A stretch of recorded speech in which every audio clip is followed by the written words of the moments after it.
नमस्कार मित्रांनो, स्वागत आहे तुमचं आताच्या ब्रेकिंग न्यूजमध्ये।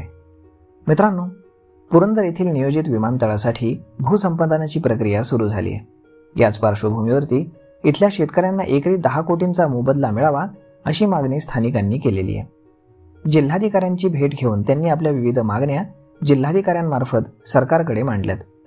7 गावांमधील 10 ते 12 शेतकऱ्यांचे एक शिष्टमंडळ जिल्हाधिकारी यांची भेट घेऊन त्यांच्यासोबत चर्चा करून आलं।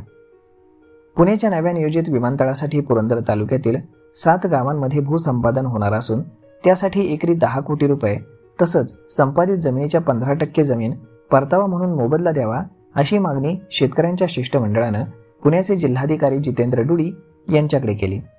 भूसंपादन कायद्यानुसार जे देय आहे तेच देण्यात येईल अशा शब्दात जिल्हाधिकाऱ्यांनी यावेळी या शेतकऱ्यांची समजूत काढण्याचा प्रयत्न केला। पुरंदर तालुक्यातील पारगाव, कुंभारवळण, वनपुरी, एकतपूर, उदाचीवाडी, मुंजवडी आणि खानवडी या 7 गावांमधून 2632 एकर जमिनीचं विमानतळासाठी अधिग्रहण केलं जाणार आहे।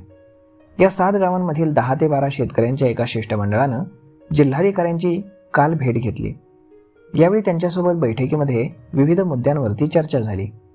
यावेळी जिल्हाधिकाऱ्यांना प्रत्येक ग्रामपंचायतीनं केलेल्या ठरावाचं देखील निवेदन देण्यात आलं।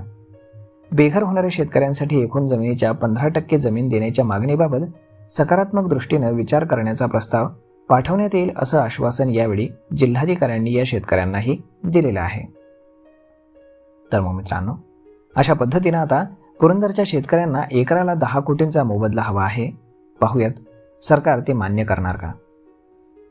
तर मग मित्रांनो, हा व्हिडिओ, ही माहिती तुम्हाला कशी वाटली हे तुम्ही आम्हाला कमेंट करून नक्कीच सांगा।